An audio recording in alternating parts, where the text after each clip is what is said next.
بسم اللہ الرحمن الرحیم۔ السلام علیکم۔ عمران خان کی نئی پریشانی کا راز کھل گیا۔ پچھلے وہ کچھ دنوں سے بہت پریشان تھے اور اب وہ بات سامنے آ گئی ہے کہ وہ P T I social media team کے خلاف کارروائی سے اتنے زیادہ کیوں پریشان ہیں، اور خبر یہ ہے کہ ان کی پریشانی میں مزید اضافہ ہونے والا ہے۔ اور رؤوف حسن کے جو انکشافات سامنے آئے ہیں ان کے علاوہ بھی کچھ چیزوں کا پتہ چلا ہے جو عمران خان کے لیے بڑی خطرناک ثابت ہو سکتی ہیں۔ عمران خان نے پارٹی رہنماؤں کو نااہل قرار دیا ہے کہ تازہ ترین احتجاج بھی ناکام ہوا،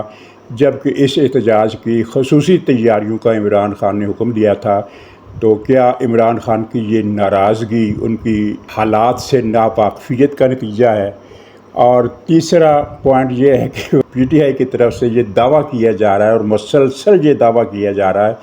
کہ عدت کیس پر فوج نے عمران خان سے معافی مانگی ہے اور کہا ہے کہ ہم آپ کی مخالفت میں بہت آگے نکل گئے تھے، ہمیں اس پر معافی دے دیں، ہم معذرت چاہتے ہیں۔ یہ ایک بڑی دلچسپ بات ہے اور اس میں عقل کا اندھا پن جو ہے وہ اس کی جھلک صاف نظر آ رہی ہے۔ فوج کے گلے شکووں کے جواب میں مسلم لیگ نے بھی کچھ گلے شکوے کیے ہیں۔ تو ناظرین، رؤوف حسن پی ٹی آئی کی جو سیکریٹری اطلاعات تھے اور ان کی تقریریں اور پریس کانفرنسیں آپ نے سنی ہوگی کہ کس طرح وہ ایک فرعونی لہجے میں بات کرتے تھے اور گالیاں بکتے تھے اور دھمکیاں لگاتے تھے، اور ایسا لگتا تھا کہ جیسے وہ پی ٹی آئی کی سیکریٹری اطلاعات نہیں ہیں بلکہ امریکہ کے کوئی صدر ہیں جو پاکستان کی فوج کو دھمکیاں دے رہے ہیں کہ ہم تمہارا حشر کر دیں گے اگر تم ٹھیک نہ ہوئے۔ تو وہ ان کی گرفتاری کے بعد جو پنڈورا باکس کھلا ہے وہ کھلتا ہی جا رہا ہے، اور ان کے فون کی مدد سے اور ان کے اپنے زبانی بیان کی مدد سے پی ٹی آئی کی اب تک 10 سوشل میڈیا ورکر گرفتار ہو چکے ہیں، اور ان سے اتنا کچھ معلوم ہوا ہے کہ ہو سکتا ہے اداروں کو توقع ہو، لیکن مجھے لگتا ہے کہ شاید اداروں کی توقع سے زیادہ چیزیں دریافت ہوئی ہیں۔ پاکستان کے اندر کیا نیٹ ورک ہے، پاکستان کے باہر کے نیٹ ورک سے ان کے کیا رابطے ہیں، کس طرح یہ ساری چیز آپریٹ کی جاتی ہے، اس کی ساری مینجمنٹ کس طرح ہوتی ہے۔ اور رؤوف حسن کے موبائل فون سے واٹس ایپ کی چیٹ پکڑی گئی ہے اور اس میں وہ ایک بھارتی شہری راہول سے گفتگو کر رہے ہیں اور اس نے ان کو ایک ٹکٹ بھی بھیجا۔ اب اس پر عدالت میں تو رؤوف حسن کا یہ کہنا تھا کہ میں چونکہ ایک تھنک ٹینک ہوں اور میرا مختلف ملکوں کے شہریوں سے رابطہ رہتا ہے، یہ ویسے اپنی جگہ ہے کہ دلچسپ انکشاف ہے۔ رؤوف حسن کب تھنک ٹینک تھے؟ کیونکہ تھنک ٹینک جو ہوتا ہے وہ معروف ہوتا ہے اس کی، اور خاص طور پر اتنا پرانا آدمی جو اس قسم کی سرگرمیوں میں اگر وہ رہا ہو تو یہ بات چھپ نہیں سکتی، لیکن یہ انکشاف ہوا ہے کہ وہ تو تھنک ٹینک بھی ہے۔ لیکن معاملہ اتنا سادہ نہیں ہے کہ تھنک ٹینک تھے اور ان کا رابطہ ایک بھارتی شہری سے ہوا جو برطانیہ کا شہری تھا اور جو بحرین میں پتہ نہیں کیا کوئی فنکشن ہونے والا تھا، اس طرح کی کہانی گھڑی ہے۔ حالانکہ اسی واٹس ایپ چیٹ سے اور رؤوف حسن کے رابطوں سے اور ان کے فون سے جو چیزیں معلوم ہوئی ہیں ان میں ایک بات یہ بھی پتہ چلی ہے کہ پی ٹی آئی کا سوشل میڈیا جو ٹویٹ کرتا تھا، جو میسیجز فارورڈ کرتا تھا، ان کو ری ٹویٹ کرنے کا اور ان کو وائرل کرنے کا ذمہ بھارتی اداروں نے اٹھایا ہوا تھا۔ اور یہ بات اگرچہ اتنی زیادہ نئی نہیں ہے کیونکہ اس سے پہلے بھی یہ بات پچھلے سال اور اس سے بھی پچھلے سال یہ اٹھی تھی، 2 مرتبہ یہ بات زیر بحث آ چکی ہے، لیکن چونکہ میڈیا پر قبضہ ہے پی ٹی آئی کا اس لیے یہ بات آگے نہیں، اس پر بحث آگے نہیں بڑھ سکی۔ وہ یہ تھی کہ بنگلور خاص طور پر یہ ایک ایسا شہر ہے، یہ جنوبی بھارت کا کرناٹکا صوبے کا دارالحکومت ہے اور بھارت کا سب سے زیادہ ترقی یافتہ اور ماڈرن شہر ہے، اور ایک دوسرا ترقی یافتہ اور ماڈرن شہر پونا ہے، لیکن یہ پونا سے بھی زیادہ ماڈرن اور ترقی یافتہ شہر ہے اور بہت ہی مالدار۔ یہاں سافٹ ویئر اور سلیکون کا جو کمپیوٹر کا جو صنعت بہت زوروں پر ہے، اور یہ بھارت کے ان شہروں میں شامل ہے جہاں مسلمانوں کی بھی اچھی خاصی آبادی ہے، یعنی روٹین کی 14-15% سے زیادہ آبادی یہاں مسلمانوں کی ہے۔ اور یہاں بی جے پی کے سوشل میڈیا سیل اور ویب پیجز اور اس طرح ویب سے متعلق دیگر ادارے سب سے زیادہ بی جے پی نے قائم کر رکھے ہیں، تو یہی ہے۔ اس کی وجہ یہ ہے کہ یہاں انجینئرز کی اور ٹیکنیکل عملے کی بہتات ہے جو بھاری معاوضے پر مل جاتے ہیں، دوسرے شہروں میں یہ سہولیات اتنی زیادہ نہیں ہیں۔ تو یہ خبریں پہلے بھی آتی رہی ہیں کہ پی ٹی آئی کا ان بنگلور میں بی جے پی کے اداروں سے رابطہ تھا، اور ان کی مدد سے ان کا پی ٹی آئی کا جو سوشل میڈیا پر جو پیغام رسانی اور میسیجز بھیجنے اور فارورڈ کرنے اور اس طرح کے چیزیں، ویڈیو اپلوڈ کرنے، ٹویٹ کرنے، یہ سارے ان کے جو پروموشن تھی وہ یہ بھارتی ادارے کرتے تھے جن کے مالکان بی جے پی سے تعلق رکھتے ہیں، یعنی وہ ایک طرف بی جے پی کو سرو کر رہے تھے اور دوسری طرف پی ٹی آئی کو سرو کر رہے تھے۔ تو جب یہ P T I social media کے خلاف کمپین چلنے کی خبر آئی تو پی ٹی آئی ہی کے حلقوں نے سے یہ پتہ چلا اخبار نویسوں کو کہ خان صاحب ان خبروں پر بہت مضطرب ہے اور بہت پریشان ہیں۔ پی ٹی آئی کے حلقے یہ تاثر دے رہے تھے کہ چونکہ یہ انسانی حقوق کا مسئلہ ہے اور عمران خان کو انسانی حقوق کا بہت خیال رہتا ہے، وہ بہت انسانی حقوق کو اہمیت دیتے ہیں، اس لیے وہ پریشان ہیں کہ ہمارے کارکنوں کے ساتھ زیادتی ہو جائے گی۔ لیکن کچھ باخبر صحافیوں نے اسی وقت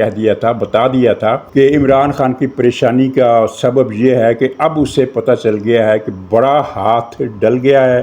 اور کئی راز کھلنے والے ہیں اور کئی راز منکشف ہونے والے ہیں، کئی پول کھلنے والے ہیں،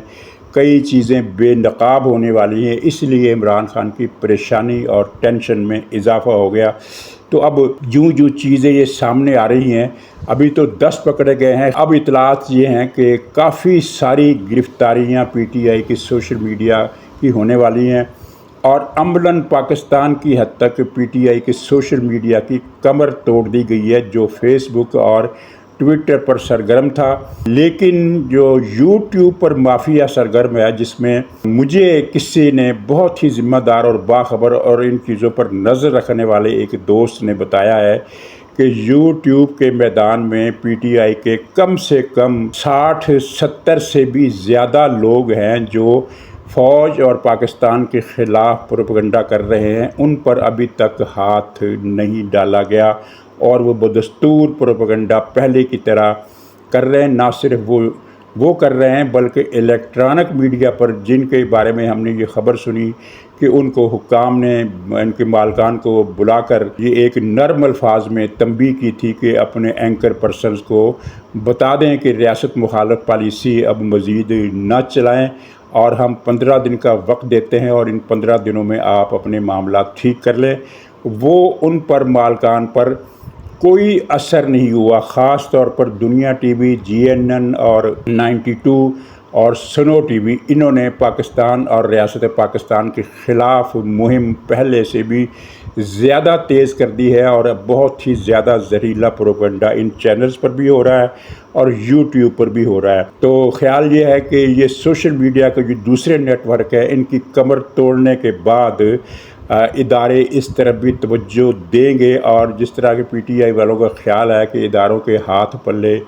اتنا کچھ نہیں رہا ہے کہ وہ بہت بڑی کارروائی کر سکیں، تو ان کی اطلاع کے لیے عرض ہے کہ اداروں نے ابھی اپنا ہاتھ پلہ کھولا ہی کب ہے، ان کی پٹاری میں بہت کچھ ہے اور بہت کچھ ہونے والا ہے۔ مسئلہ صرف یہ ہے کہ وہ ہر کام اتنی آہستگی سے کر رہے ہیں کہ یہ شاید سمجھ رہے ہیں کہ کوئی غلطی ہوگی، حالانکہ کام ان کا ہو رہا ہے اور مسلسل ہو رہا ہے۔ آہستہ روی ہونے کا مطلب یہ ہے کہ وہ پاکستان میں کوئی ایسا سین نہیں چاہتے جس سے یہ تاثر ملے کہ یہ کیا دھماکہ ہو گیا، یہ کیا کھڑاک ہو گیا، یہ کیا انہونی ہو گئی، اور ایک نئی قسم کا بحران اپنی شکل و صورت میں سامنے آیا اور عالمی سطح پر بھی اس پر تنقید کا موقع ملے، تو یہ وہ چیز اس چیز کو اوائڈ کر رہے ہیں، ورنہ ملا بہت کچھ ہے۔ ناظرین، یہ عمران خان کی پریشانی ہے، اور ابھی اس کی پریشانیوں میں اضافہ اس طرح ہونے والا ہے کہ بہت کچھ بے نقاب ہونے والا ہے کہ عمران خان کے رابطے کہاں کہاں تھے، بھارت سے بھی تھے، اسرائیل کے ساتھ بھی تھے، ان کی جو امریکہ میں برانچ ہے پی ٹی آئی کی اور جو برطانیہ میں برانچ ہے پی ٹی آئی کی، ان کے رابطے، تمام تر رابطے صرف یہودیوں سے کیوں ہیں، صرف یہودیوں سے۔ اور یہودی کون سے؟ یہودی بھی 2-3 قسم کے ہوتے ہیں نا۔ آپ نے حالیہ دنوں میں بہت مظاہرے ایسے دیکھے جو یہودیوں نے کیے اور اسرائیل کے خلاف تھے اور فلسطینیوں کے حق میں تھے۔ صرف یہودی ہونا اتنا معنی نہیں رکھتا جتنا کہ زائونسٹ یہودی ہونا۔ مثلاً وہ یہودی سینیٹر جس نے کہا تھا کہ ایٹم بم گرا دو غزہ پر، ساری کی ساری آبادی تہس نہس کر دو، اور جو یہ کہتا تھا کہ کشمیری حریت پسندوں کو کشمیری دہشت گردوں کو ساروں کو مار دینا چاہیے، ہلاک کر دینا چاہیے۔ وہ جو سینیٹر ہے وہ پی ٹی آئی کا سب سے بڑا سرپرست کیوں ہے؟ تو لیکن خیر یہ تو سیاسی رابطے تھے نا، جس پر ظاہر ہے اس طرح سے قانونی پکڑ نہیں ہو سکتی، لیکن اب جو کچھ چیزیں دریافت ہو رہی ہیں ان سے پتہ چل رہا ہے کہ عمران خان کے یہودی نہیں زائونسٹوں سے کیا رابطے تھے، بی جے پی سے کیا رابطے تھے، اور انگلینڈ برطانیہ میں خاص طور پر جو پاکستان مخالف لابیاں ہیں ان کے ساتھ عمران خان کے کیا رابطے تھے۔ تو یہ ساری چیزیں سامنے آنے والی ہیں۔ ناظرین، دوسرا پوائنٹ یہ ہے کہ جیل میں عمران خان نے پی ٹی آئی کے لیڈروں پر ناراضگی ظاہر کی ہے کہ اس مرتبہ ہم نے اتنا زیادہ تیاری کے ساتھ سامنے آنے کا فیصلہ کیا تھا، یوم احتجاج منانے کا فیصلہ کیا تھا، تو میرا تو یہ خیال تھا کہ ہر جگہ لوگ نکلیں گے، چلو ہزاروں کی تعداد میں نہ صحیح سینکڑوں کی تعداد میں نکلیں گے اور ایک سما بن جائے گا، لیکن اس مرتبہ تو ماضی کے مقابلے میں بھی لوگ نہیں نکلے، یعنی اس مرتبہ تو جو سکور تھا مظاہرین کے باہر نکلنے کا وہ 0 تھا۔ تو اس پر عمران خان نے پارٹی قیادت کی سرزنش بھی کی ہے اور پارٹی کے سوشل میڈیا کو ہدایت بھی کی ہے اپنے ایک وکیل رہنما کے ذریعے کہ پارٹی کی اس نالائق قیادت کی اس نالائقی کو اجاگر کیا جائے کہ انہوں نے کوئی خاص محنت نہیں کی اور لوگوں کو سڑکوں پر نکالنے میں ناکام رہے۔ اور آپ نے دیکھا ہوگا کہ پی ٹی آئی کی یوٹیوبر جو ہے وہ اپنی اس قیادت کے خلاف جو باہر کام کر رہی ہے سرگرم ہو گئے، ان کے خلاف پروگرام کر رہے ہیں، ان کو تانے دے رہے ہیں، ان کو نالائق، ہڈ حرام، آرام پسند، ڈرامے باز، تماش بین کے خطابات دے رہے ہیں۔ اچھا، یہ سب اپنی جگہ ٹھیک ہے، جو مرضی کریں، ہمیں کیا اس سے۔ وہ بڑی یہ مزیدار بات ہے کہ وہ سارے لیڈرشپ جو عمران خان نے چوز کی ہوئی ہے، ان میں سے کوئی ایک لیڈر بھی ایسا ہے جس کو عمران خان کی مرضی کے بغیر اوپر آنے دیا گیا ہو؟ سب کے نام عمران خان نے سجیسٹ کیے۔ تو یہ اپنی جگہ ایک الگ موضوع ہے کہ اتنی نالائقوں کی ٹیم عمران خان نے اکٹھے کی اور پھر بھی یہ کہتے ہیں کہ عمران خان کا بڑا ویژن ہے، عمران خان کا بڑا تدبر ہے۔ تو خیر، جو میں بات کرنا چاہتا ہوں وہ یہ نہیں ہے، وہ یہ ہے کہ عمران خان اس حقیقت کو نہیں سمجھ پا رہے یا سمجھنا نہیں چاہتے کہ جناب عوام پی ٹی آئی کے لیے دستیاب نہیں ہیں۔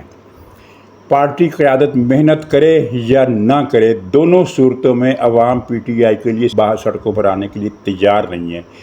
جماعت اسلامی کے دھرنے پر بھی بہت سختی کی گئی تھی، ان کے رستوں میں قافلے روکے گئے، بسیں روکی گئی، بسوں سے اتار کر لوگوں کو پکڑا گیا، گھروں میں چھاپے مارے گئے، پکڑا گیا، ناکہ بندیاں کی گئیں اور ان کو وارننگ بھی دی گئی کہ آپ نے اسلام آباد میں نہیں آنا، لیکن اس کے باوجود جماعت اسلامی ہزاروں کارکن، چلیے 70-80 ہزار نہیں صحیح، 10-12 ہزار کے قریب کارکن تو وہ اسلام آباد پہنچانے میں کامیاب رہی، اور پی ٹی آئی تو 10 کارکن نہیں نکال سکی، نہ اسلام آباد میں، نہ پنڈی میں، نہ کراچی میں، نہ پشاور میں، نہ لاہور میں، نہ ملتان میں، نہ فیصل آباد میں، نہ کوئٹہ میں، کسی بھی شہر میں پی ٹی آئی کے لوگ نہیں نکلے۔ 10، 12، 5، 6، 3، 4، 2 کی تعداد میں بھی نہیں نکلے، ایک بھی نہیں نکلا۔ چلو ایک ہی نکل آتا، ایک جھنڈا لے کر کھڑا ہو جاتا چوک میں اور عمران خان کے حق میں نعرے لگا دیتا، تو اسی کی تصویر بن جاتی، اسی کی ویڈیو بن جاتی کہ دیکھو کہ فلاں چوک میں ایک اکیلا کارکن کھڑا نعرے لگا رہا ہے، اور وہ کوئی آدھا گھنٹہ نہ کھڑے رہتا، بس آتا، تصویر بناتا اور غائب ہو جاتا تاکہ پولیس اسے گرفتار نہ کر پاتی، لیکن ایسا بھی نہیں ہوا۔ تو عمران خان کو یہ حقیقت سمجھ لینی چاہیے کہ اس کے لیے حالات اب مستقل پلٹا کھا چکے ہیں منفی سمت میں، اور اب عوام اس کے لیے دستیاب نہیں ہے۔ پی ٹی آئی نے ایک بڑا عجیب و غریب پروپیگنڈا شروع کیا ہے کہ عدت کیس اتنا بیہودہ کیس تھا، اتنا شرمناک کیس تھا کہ اب فوج خود پچھتا رہی ہے، اور یہ خبر اطلاعات وہ دے رہے ہیں، ہر جگہ سے پہنچا رہے ہیں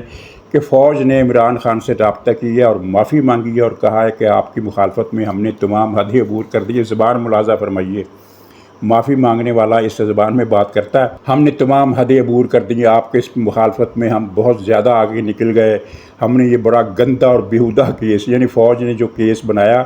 وہ خود ہی کہہ رہی ہے کہ یہ گندا اور بیہودہ کیس ہم نے بنایا ہے، اس پر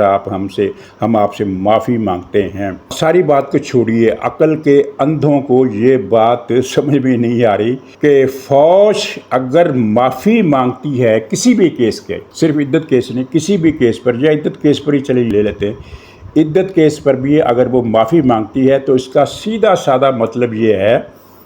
کہ وہ یہ مان رہی ہے کہ کیس فوج نے دائر کروایا۔ عقل کے اندھوں کے دماغ میں اتنی صلاحیت ہوتی، اتنے نیورون ان کے دماغ میں ہوتے تو وہ یہ بات کبھی نہ کرتے کہ فوج نے معافی مانگ لی ہے۔ میں کہتا ہوں فرض کر لیں، مان لیں کہ یہ کیس فوج نے دائر کیا تھا، اگرچہ اس کا کوئی ثبوت نہیں ہے، یہ کیس ایک پرائیویٹ افراد کی طرف سے، مانیکا کی طرف سے آیا، جو بھی ہے تو، لیکن چلیے مان لیتے ہیں کہ فوج نے یہ کیس کروایا، تو کیا فوج کبھی مانے گی کہ یہ کیس ہم نے کروایا ہے؟ جب فوج معافی مانگنے پہنچ گئی تو اس نے تو مان لیا کہ یہ کیس ہم نے کروایا تھا۔ تو یہ ہے ان کے عقل کے اندھوں کا اندھا پن، اور مزے کی اور کمال کی اور حیرت کی بات ہے کہ پی ٹی آئی کے لوگ اس طرح کی باتیں مان بھی لیتے ہیں۔ ان لوگوں کے ولاگ پی ٹی آئی کا ہر حامی سننا فرض سمجھتا ہے۔ مسلم لیگ کے جو حامی ہیں، جو پی ٹی آئی کے مخالف ہیں، وہ تو یوٹیوب دیکھتی نہیں ہیں، وہ یوٹیوب پر دوسرے پروگرام دیکھتے ہیں، مولویوں کے پروگرام دیکھ لیتے ہیں، اس میں چسکا لیتے ہیں، کیونکہ مولویوں کے پروگرام میں چسکا جو ہے وہ میرے خیال میں اب دنیا کی کسی بھی قسم کی جو تفریحی مواد والی ویڈیو ہوتی ہے اس سے زیادہ چسکا ہے مولویوں کے دنگے فساد، آپس میں ہنگامے شنگامے جو وہ سنتے ہیں۔ سیاسی ولاگ وہ نہیں سنتے۔ پی ٹی آئی کا ہر کارکن سیاسی ولاگ سنتا ہے اور ان ولاگرز کی بات کو مان بھی لیتا ہے کہ ہاں جی فوج نے معافی مانگی، آج فوج نے عدت کیس پر معافی مانگ لی ہے، کل اس کا تختہ الٹے پر بھی معافی مانگ لے گی، اور پھر ماشاءاللہ عمران خان دوبارہ حکومت میں آ جائے گا۔ اور ناظرین، آخر میں پارا چنار کے فسادات، یہ فسادات پہلے بھی ہوتے رہے ہیں۔ وہاں دو قبیلے ہیں، ایک قبیلے کا مسلک شیعہ ہے اور ایک کا مسلک سنی ہے، جھگڑا زمین کا ہے، لیکن چونکہ وہ دونوں فرقے الگ الگ مسالک سے تعلق رکھتے ہیں تو یہ فرقہ وارانہ جنگ بھی آٹومیٹکلی بن جاتی ہے۔ ماضی میں یہ فسادات سپونٹینیس تھے، یعنی کسی نے شرپسندی کی یا کسی نے زیادتی کی تو دوسرے فریق نے جواب دیا اور پھر گولہ باری کا تبادلہ، گولی اور گولہ باری کا تبادلہ شروع ہو گیا۔ لیکن اس مرتبہ یہ فسادات اس پارٹی نے کرائے ہیں جو گلگت بیسڈ ہے اور جو پاکستان کو گلگت سے الگ کرنا چاہتی ہے، اور جو عمران خان کی واحد اتحادی پارٹی ہے، واحد اتحادی پارٹی۔ اچکزئی کو آپ عمران خان کا اتحادی مت سمجھیے، یہ آنے والے دنوں میں بھی آپ پر کلیئر ہو جائے گا۔ اچکزئی عمران خان کے اتحادی نہیں ہے، ان کے فوج سے شکوے ہیں اور وہ ان شکووں کے ریئیکشن میں عمران خان کا جزوی طور پر ساتھ دیتے رہے۔ اب تو خیر سرد مہری ہے۔ عمران خان کی واحد اتحادی پارٹی جو اعلانیہ یہ کہتی ہے کہ ہم نے گلگت کو پاکستان سے الگ کرنا ہے، اس پارٹی نے اپنے دہشت گرد، تربیت یافتہ دہشت گرد پارا چنار بھیجے اور افغانستان سے بھی اپنے کارکن بلائے، اور ان لوگوں نے مخالف فریق پر کسی جھگڑے یا کسی کشیدگی یا کسی اشتعال انگیز واقعے کے بغیر مخالف فریق پر ایک شب خون مارا، اور اس طرف سے اتفاق ایسا ہوا کہ جو جوابی کارروائی ہوئی وہ ان کی توقع کے خلاف تھی اور ان کا خاصا جانی نقصان ہو گیا۔